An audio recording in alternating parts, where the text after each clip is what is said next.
to Book 101 Review. Book 101 is all about the books that I read for the last 40 years. And today I have my special guest. He is a podcast host too, like me, a speaker and a coach, no other than Mr. Anthony Weaver. Hey. Welcome to Book 101, Mr. Anthony. And can you please introduce more about yourself? Yeah, so Daniel, thank you so much for having me. I've been doing podcasting for about 5 years now. Grew up in Baltimore, Maryland, and had this yearning for understanding about finances. It really didn't click into roughly around like in college, when I had a mentor, and my mentor really opened my eyes up to how to even generate seed money to start investing into either myself or even into the stock market. And having that understanding or that experience has really opened up my eyes to saying, like, hey, this is a lot more to this world than I really don't know about. Granted, we know how to make money, we know how to spend money, but how do you actually save and really invest money is one of the key things that has really driven me to learn more about money. Mr. Anthony Weaver, thank you so much for sharing your knowledge and wisdom to the world. And today, let's talk about podcast tips for a long lasting employment. What's the key to keeping listeners hooked on a podcast for the long term? Hmm. I have to say stories. Stories is one of the key things that keeps people listening. And as a podcast host, as you know, Daniel, is your job is to come up with great questions. And for me, I had to do a lot of research on the guests that are coming on, or even being more inquisitive and being excited about the topic, even though I might not know too much about it. But that's the beauty of it, because once you start digging into somebody's story and really asking the good questions, that is very captivating and actually meaningful and then impactful to the audience. Unlock financial freedom through practical insights. Can you expound this phrase that I'm reading on your website? Yes. When it comes to practical insights, and what I mean by that is when you listen to a podcast, there's a lot of times they do not give you practical tips that you can walk away with today. And that is what my show is all about. And I ask all of my guests to provide something that somebody's that's listening to this show today that they can walk away with being able to be successful. If they want to invest, if they want to save, what are your saving strategies? What is the best method to start having those money conversations with your child? What are those best conversations to have with your parent as they get to retire? And also, what does retirement look like? How do you set yourself up for retirement so that you're successful in the life that you want to be? Because success looks different from everybody. So, when it comes to practical insights, that's what I'm talking about, is really getting down to paper to pen, hands to keys, and really knocking it out. Empowering answer. Mr. Anthony, truly, truly empowering. How do you find a unique niche or angle that sets your podcast apart? Finding that was really tough in the beginning because one of the things that I was just curious on finances and I was just trying to reach everybody because I didn't know the different angles of finances on where I wanted to go. I just knew that I knew nothing. so Okay. so that's what helps me guide my way through, and slowly I've decided to switch to the niche of the sandwich generation, which are people who have kids and also caretakers of their parents. And usually they fall around the age of 35 to about 60 when that happens. And because of that, it's always going to be an influx of people going in and out of the sandwich generation. So that will help me fine tune that. Now there are sub levels to the sandwich generation that I'm trying to speak to everybody in that particular generation. So I can break it down for you if you want, or we can just jump to the next Please question. do. Okay. Please do break down. I'm Okay. interested to it. Yeah. So the sandwich generation, which is the original sandwich. So you got your parents that you're taking care of and your kids that you're taking care of.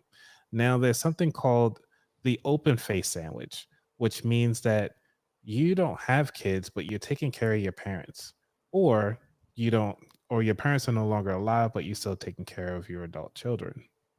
Now they have something called the club sandwich, where it's almost like triple stacked, where you have your grandparents, your children, and your grandchildren. So that's the club sandwich option as well. And so those are the three breakdowns for the different generations that are within the sandwich generation. Interesting. And what strategies do you use to maintain consistent episode quality over time?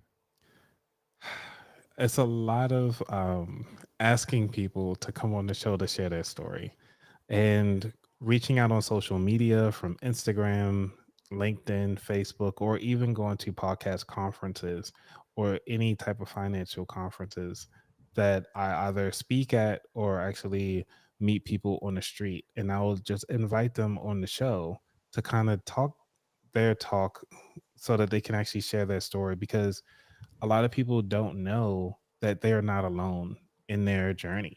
Had one lady come on the show. She doesn't own a business or anything like that. So we didn't talk about her social media presence or whatever, because, privacy, or like to respect the guest privacy. But one of the things that she was willing to share is that she wanted to be a mom by choice, which means that she went to the sperm bank, went use her healthcare provider to kind of help with that process, and to be able to have a healthy daughter that she's raising right now, and she's loving it because she wanted to be a mom by choice. And that's what I titled that episode. And there's so many other guests that's been on that are just everyday people like you and I that really have a financial story, and how we all got started and how we get to where we are today and where do we want to see ourselves in the future. What's your approach to engaging with your audience to build a loyal community? Mm. By going live. So I do a live show on Thursdays at 8 p.m. Eastern Standard Time.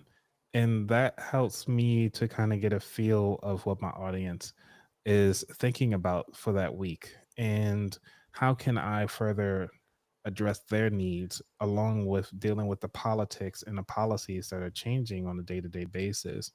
And on top of that, I actually have a newsletter that comes out monthly that talks about some of the things that are happening around the world, uh, and also the latest episodes that came through. We do some AI tips, and I also include tax advice. I mean, not tax advice, but tax guidance so that they can prepare and think about their taxes throughout the year. So it's a wealth of information that I'm trying to reach out to my community, just about from a weekly, monthly, and even a daily basis. And Mr. Anthony, how do you keep passion for podcasting alive after many episodes? Is it It's hard? all, yeah, it is tough. Stuff, yes. Yeah, because when you gotta get dressed, you gotta put the shirt on, and you gotta get prepped up, do your research and everything like that. It's a lot on the back end as a podcaster that we gotta put together. One, we gotta make sure we got the right guests for our audience. We have to vet our audience, our guests for our audience. We have to be that gatekeeper and protect them. The thing that really guided me the most to keep me going is that one listener that said, "Hey, Anthony, this was an amazing episode. I am now able to save up $1,000, or I just saved my first $5 into my investment account, or Anthony, I just made my first option. I just bought my first option in the stock market. Thank you so much for being able to share that information." And because of those feedback and the reviews that I get on Apple or even Spotify, when people leave messages for different episodes, that's what keeps me going. And that's what I do it for. I do it for that one listen. And if I get an episode that has no listens, I'm like, maybe one person went on break or something like that. But I'll give it the week. But when they Yes, finally get that one listen, I'm like, okay, this is who I do it for. I do that for the one listen. definitely. Make you more inspired. Yeah. What role does storytelling play in making your podcast enjoyable for listeners? Hmm. What makes it enjoyable for listeners? Yes. Ooh, I'll have to say when it comes to your listeners, there are two types of listeners, right? There's one that comes because they know who you are, Daniel. So they were Yes. like, "Hey, Daniel, like I like what you're doing. Keep bringing on the awesome guests." Then there's others where they were like, "Hey, I know that guest, so I'm gonna go follow where the guest goes." And so no matter where they at, they was like, "Hey, I watched this because I know who the guest is," and that's what keeps people uh coming to the show and makes it enjoyable because they actually have fun learning something new about the person that I'm interviewing or learning the way how I actually evolved my show. Like some people just come on just because they want to listen to me. And so I had to sound exciting and I had to put on a show and put the energy in and just really do it all. And that what makes it exciting on my end. Mr. Anthony, how do you decide on the ideal episode length to keep listeners engaged? That's my personal preference, to be honest. Because I really do not like short episodes. I don't like 14 to 17-minute episodes because they go by so quickly. When it comes to me, I usually like a sweet spot between 30 to an hour or hour plus, mostly because most of my listeners drive to work. And because of that drive, I want them to listen to my show the whole way through. I don't want them to think like, man, this show was short. Let me go to the next one or go to another show. I want them to listen to my show all the way to work. Or even if I got to get them to work and back home, like that's how long I try to keep my show. Back and forth. Yes. Yes, I love that. What tips do you have for improving audio quality on a budget? Mm, on a budget. Well, first off, it depends on what you currently have. So if you have a good mic, like the one you're using, I believe you're using what the Shure 7MB, like I am. Mm-hmm. Yeah. So if you have a good mic and you already have a mixer because you need to push the quality out, Yes. if the guests have poor quality audio, you can use a tool if you have the budget for it.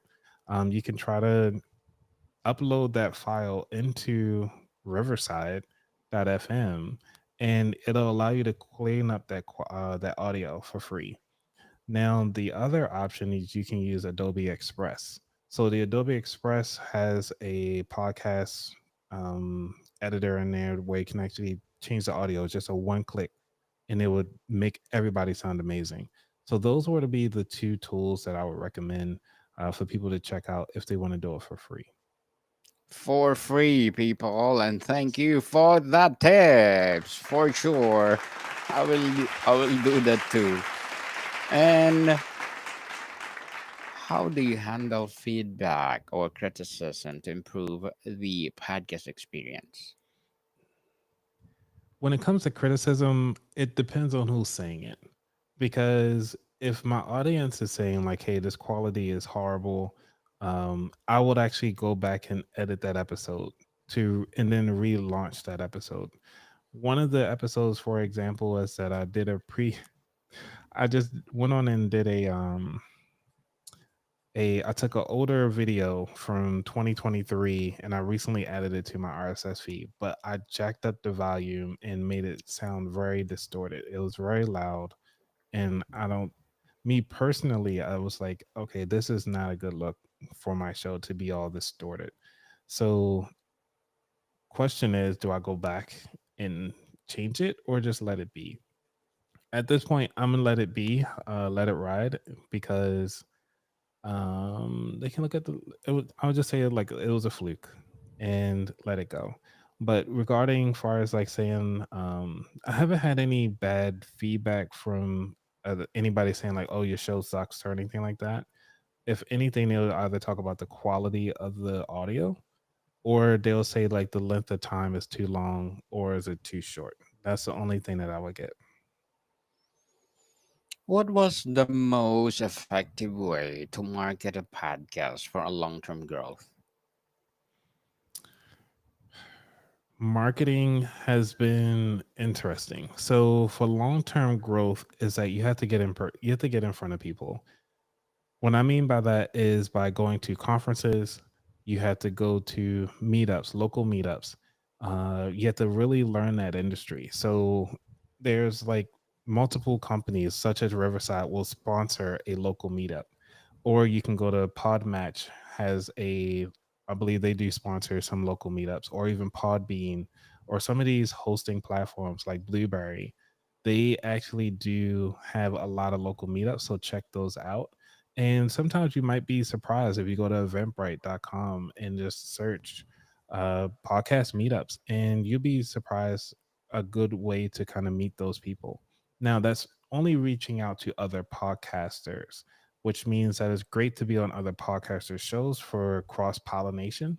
But if you're trying to reach an audience, you need to go where your audience is at.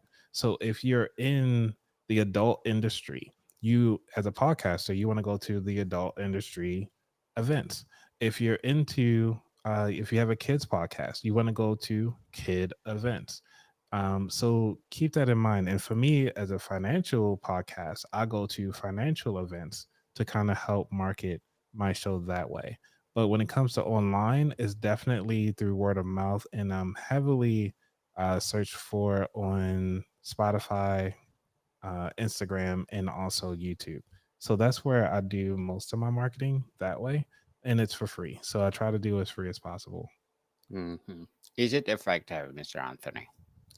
I think so, because my SEO, people reaching out to me from I don't even know how they found me, and some people from all around the world are listening and they reaching out to me, which I think is actually pretty cool. So I think either my SEO is doing really well, and I put a lot of work into it. So Mhm. we'll see.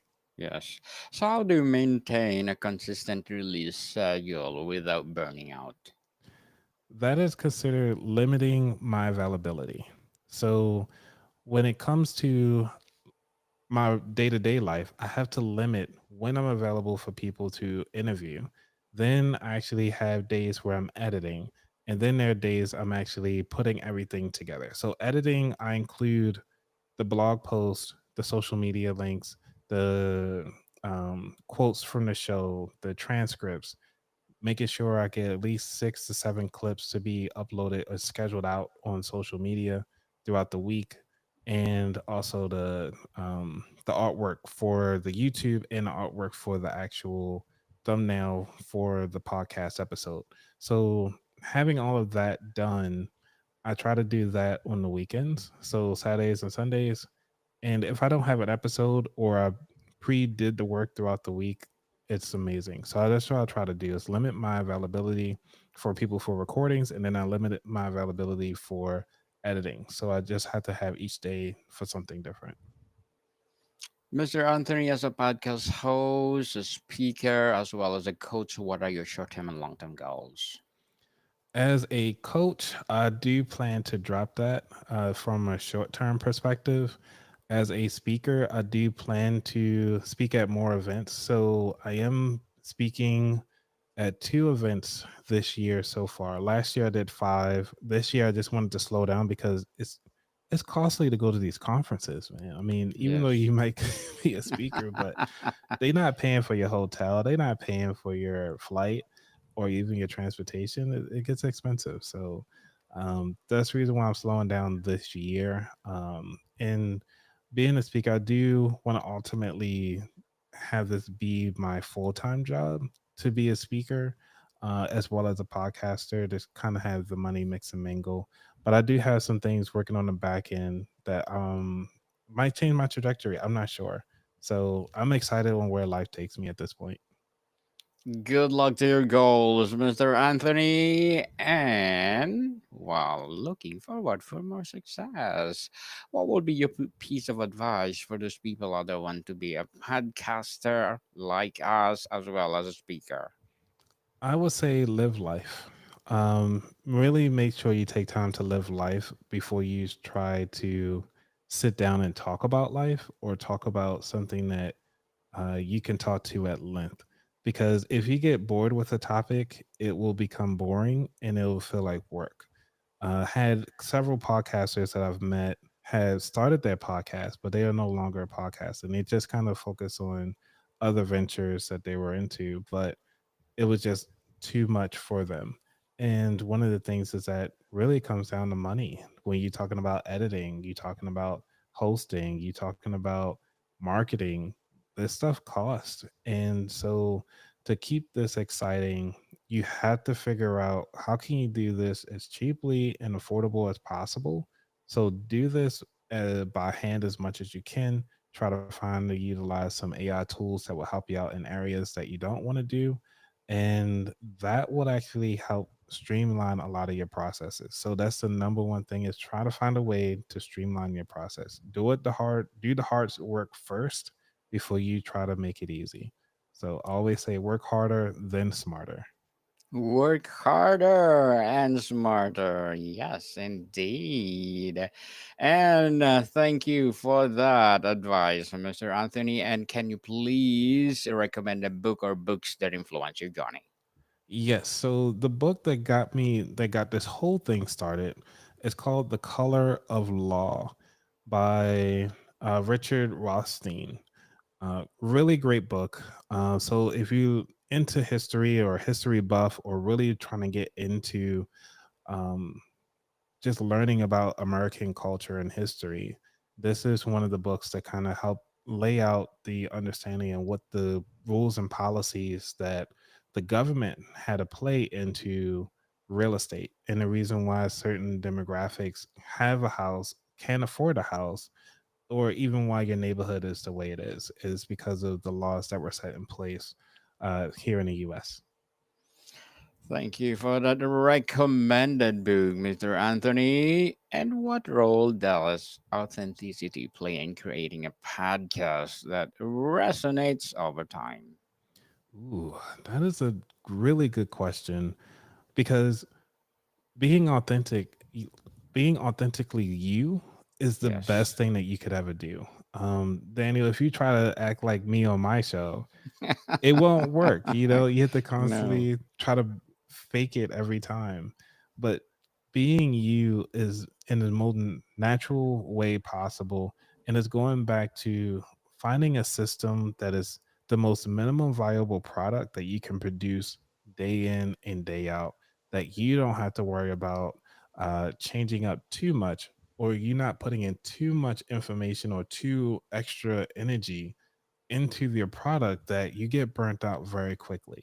So if you want something long lasting that you'll be proud of, then create a minimum baseline like, hey, this is what I'm doing. This is the amount of energy that I feel like giving this show.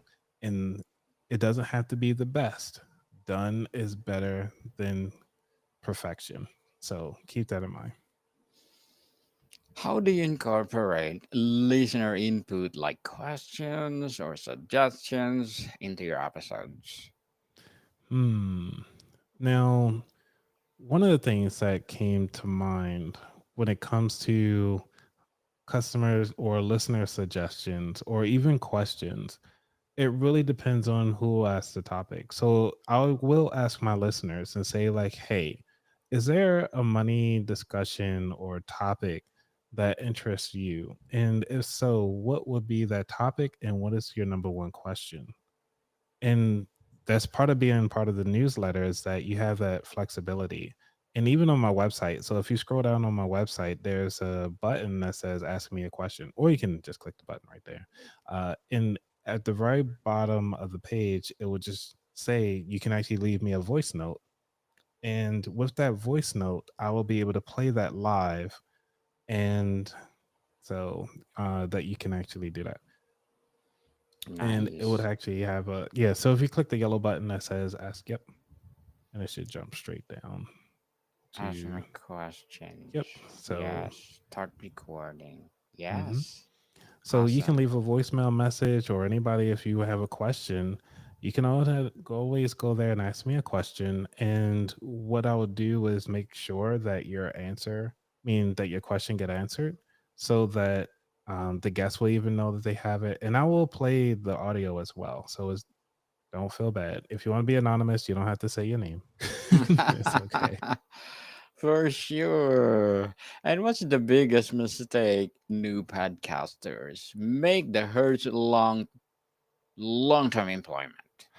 Long One of the things that will hurt them in the long is without having systems. They don't have systems in place. True. A lot of the times it's like you think you have a system and it's like, all right, cool. I want to do themes and I want to have episodes and I want to do a series and I want to take time off. Now, Daniel, when you take that break, that No. even if it's like a month break, it's hard to get your listeners back Yes. and it sucks. But this is the process. We do need breaks sometimes. And the way how to avoid having that break is by batch recording. And when you batch record, try not to do too much batching because say if there's a topic that you really want to talk about, you have to find a way to squeeze that into your batch recording now.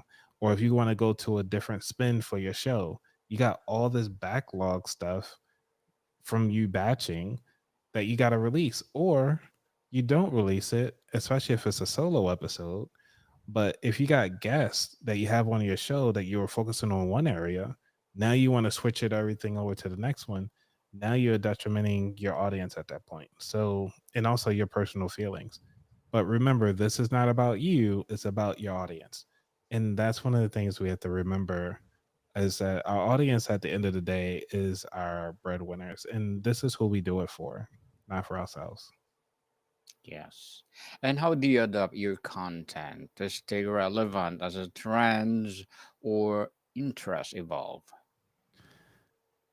Say that one more time, the beginning part. How do you adapt your content to stay relevant? Ooh, I tried the way how I adapt is that I try to do as evergreen content as possible. To stay relevant is by doing my live shows, and the live shows actually help with my guests being interactive, and so that allows me to kind of stay relevant with them.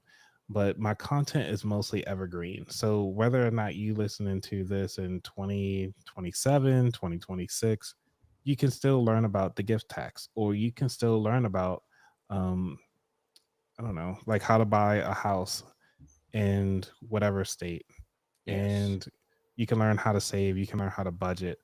It doesn't matter the income, doesn't matter what year you're going into, but this is where it is very important to keep it evergreen. Mr. Anthony, what tools or software do you recommend for streamlining podcast production? Such a great question. It's like you're digging into my the secret sauce here. Uh there is I say I'm gonna give you a blanket answer and then I'm gonna give you my direct answer because the blanket answer is do the editing tool that you're most comfortable with. Because I could say Riverside, hey, that's the best tool to get started with. But a lot of people just aren't familiar. It's too many buttons, things over here. We can't edit it nor insert things the way we like to. That's fine. Some people will say Descript. That is another tool that's out there for a podcaster because you can edit with text and so forth. But for me, I utilize iMovie, which is already free on the laptop, and that's how I started. And I'm most comfortable with that particular tool. Now, because I do video and audio, that's the reason why I use iMovie. Now, if I was doing just straight audio, it would be Audacity, hands down, because it's it's a lot of tools in there, but it's such a simple program. And once you Yes. have your short keys set up, it's a lot easier to edit, remove things, and clean up your audio really nicely. It's just that it's a lot of it's very tedious if you're not careful. Yes. I use Audacity for my books, audiobooks. Oh, nice. So, yes. And highly recommended, people. And Mr. Anthony, before we wrap up our discussion for today, as usual, I please do listen to my other podcast, people. My other podcast, because my abstract essay is already in fifth season, abstract poetry in second season, and my book 101 review in fifth season too. Comedy 101 in second season, and my food 101 in fifth season as well. Geography 101 in fourth season, and my baby podcast Law 101 and mental health 101. Love letters in third season, and movie 101 review and music 101 in fourth season, and science 101 and sex 101 in its first season. Please listen to them wherever you listen your podcast. So, Mr. Anthony, how do you measure success for your podcast beyond just download numbers? First, I want to say I'm impressed on the amount of podcasts you're running. Man, Thank I you. my mental like I'm up here losing track on just keep one show. You got like six running around here. That is awesome. So when it comes to matching my downloads, one of the things is that I just continuously stay consistent. You have to stay consistent and be predictable. I know a lot of people say, well, I don't want people to really know like what I'm gonna do and blah blah blah. No, you need to be predictable. If you have like my show is split up into four segments. Everybody know that they're gonna get the intro, which they're gonna know about the guest in the beginning. They know the second segment, which is being how the guest is relatable. Third segment, you're gonna know about the futures for what that guest is thinking about. And then I'm ending out with my final four questions. I'm keeping my stuff very rigid so that's very predictable for my audience, and that continues to keep the downloads coming by staying consistent. Mr. Anthony Weaver, thank you so much for sharing your knowledge and wisdom to the world. So, can you please invite our listeners to support your podcast, your advocacy, or whatever projects that you're doing right now? Yes, so please definitely check out where I'm at aboutthatwallet.com. You can follow me anywhere on most of the socials at About That Wallet. And make sure if you're listening to my episodes on Spotify, leave a review. And also on Apple, please leave a review because that really helps us out. And Daniel, thank you so much for having me on the show. This is great. You are most welcome. Yes, people, let's support Mr. Anthony Weaver because if you support him, for sure, more and more and more empowering episodes for the podcast itself, more and more empowering podcasts to come for sure. So, Mr. Anthony, thank you so much for your time. Thank you. More to come, people. See you soon.